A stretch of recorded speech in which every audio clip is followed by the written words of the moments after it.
Hi and welcome to WEH Videos. My name is Skip, and this is a little quick video I want to give on Microsoft's Flight Simulator 2020. I have received several questions about this simulator, so I thought I should make a quick video for those who are thinking of purchasing Microsoft Flight Simulator 2020 and give you my thoughts. And they are just that. These are my thoughts, and you may or may not agree with me, and that's fine. I'm not trying to change anyone's mind. I just want to give you some things to think about. There is no question that Microsoft Flight Simulator 2020 is going to be an amazing product, and at the very, very least, raise the bar on graphics for flight simulators. Now, I have to say, I have not purchased this game, and I am not sure at this time if I will. And I'll explain my reasons later in this video. But I want to give you a few things to think about before you make the plunge. And I know it's tempting because it looks really, really good. So the question is, when should you buy? And should you buy now? And I think right now it's probably not the best time to buy this game, as they're calling it. There are many issues that need to be addressed before this program is really stable. I would wait a couple of months so most of the bugs, the major bugs, get addressed. I have watched a lot of videos and read a lot of comments from people who have had purchased 2020 and can't get it to download or to run, and they're left on their own to solve the problems they're having. So, do your research. Check the bad reviews, not just the great reviews, to help you decide. There are still many issues that need to be addressed before this is going to be a really stable and amazing program. I believe one of the most important things you need to do is to make sure that your PC can handle this. This only runs on PCs. It's not going to run on an Apple. Maybe it will later. I don't know. You need to have a powerful computer to run this to get the beautiful graphics you see in those amazing review videos. These guys are using high-end computers to get those amazing graphics and still have a decent frame rate. So before you buy, take a look at the system specs and check to see where your computer fits. So here's a list of the minimum requirements. Go through these and see where your computer falls. A lot of this stuff might be foreign to you, and if it is, I suggest you get really familiar with what the CPU and the GPU and the VRAM and the RAM are. If you don't know what these things are, you won't understand what these numbers mean, and they are very important if you want to get the most out of this simulator. And it's my opinion that if your computer just meets the minimum system requirements, you're going to have to set it up at its lowest settings, which means you will most likely or definitely not get the graphics you see in the reviews or any kind of performance, and will probably be disappointed and forced to buy a new system to get all those amazing graphics. Frame rate is critical. The higher your frame rate, the easier it is on your eyes and the better performance you will get. So here's a suggestion for those of you who are considering purchasing a new computer to run Microsoft Flight Simulator 2020. If you have a pretty good computer already, consider just buying a new graphics card with at least 8 gigabytes of RAM. This will help probably more than anything else you can do, and this may be all you need. Just make sure that you have a decent power supply that can handle this new graphics card, and that you have good ventilation.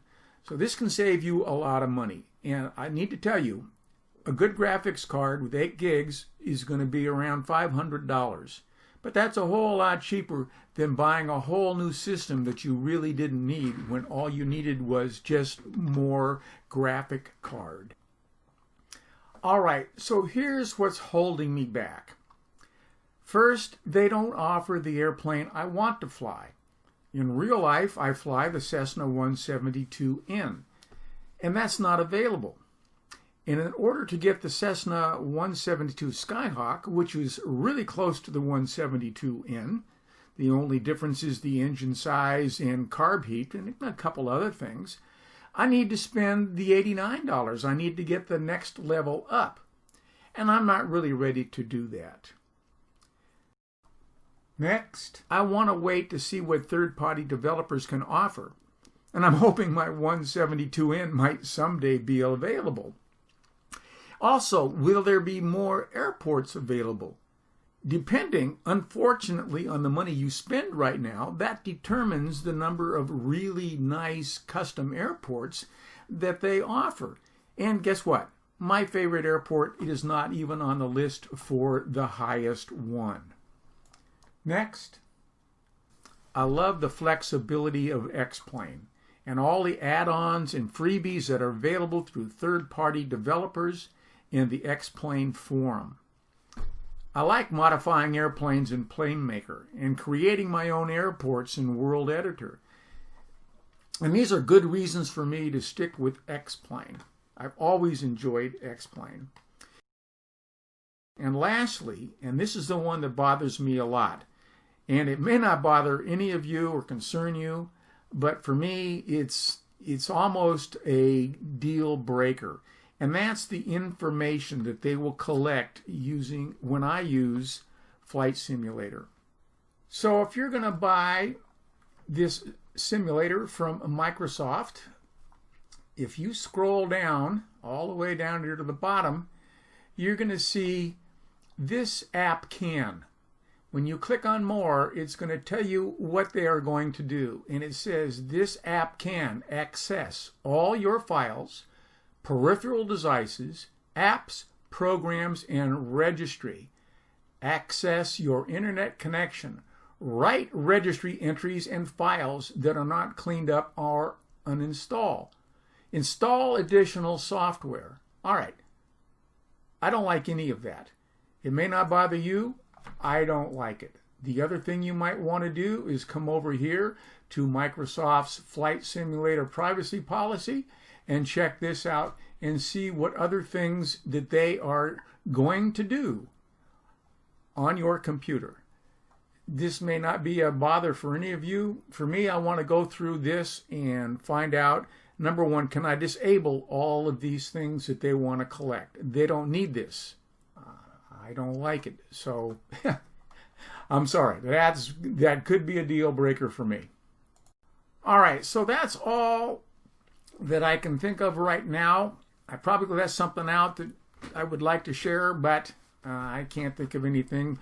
So please leave comments below and start a discussion here on this topic to help yourself and others to make the right choice. I do believe that Microsoft Flight Simulator 2020 is a game changer and will really force other simulator developers to step up. And that's great for all us simulator crazy people. So, to review, first, make sure your computer can handle this monster of a game, as they're calling it. And please don't settle for minimum requirements. You most likely or assuredly will be disappointed because you won't be able to get all that beautiful graphics and things you see in these amazing reviews done by professional reviewers. So read or watch YouTube reviews and be sure to watch the negative reviews. And remember, the professional reviewers almost always have great things to say, and what they don't like seem to kind of be unimportant overall. And they're not decision makers or things that will make you buy or not buy. Usually they're going to encourage you to buy. Also, think about what's important to you in a simulator. Don't let these amazing graphics suck you in when the airplane you want to fly isn't available or something else you like is just not offered. All right, well, that's about it. This video is not about encouraging you to buy Microsoft Flight Simulator. or to not buy Microsoft Flight Simulator. I just want to give you some things to think about. For me personally, I'm going to wait. I would like to get this, but there's things I don't want to give up. And if I do get this, I will be flying X-Plane and Microsoft Flight Simulator. No reason you can't have both worlds. So that's it. Thank you so much for watching. If you like this, please click the like button. And please leave comments on this topic. I know a lot of people in the flight sim community have been looking at this thing. So maybe we can help some people out here also. So please leave a comment. Especially if you've already purchased this, please share your experiences. I'm sure everybody would like to hear the good, the bad, and the ugly. That's it. Thanks for watching, and God bless.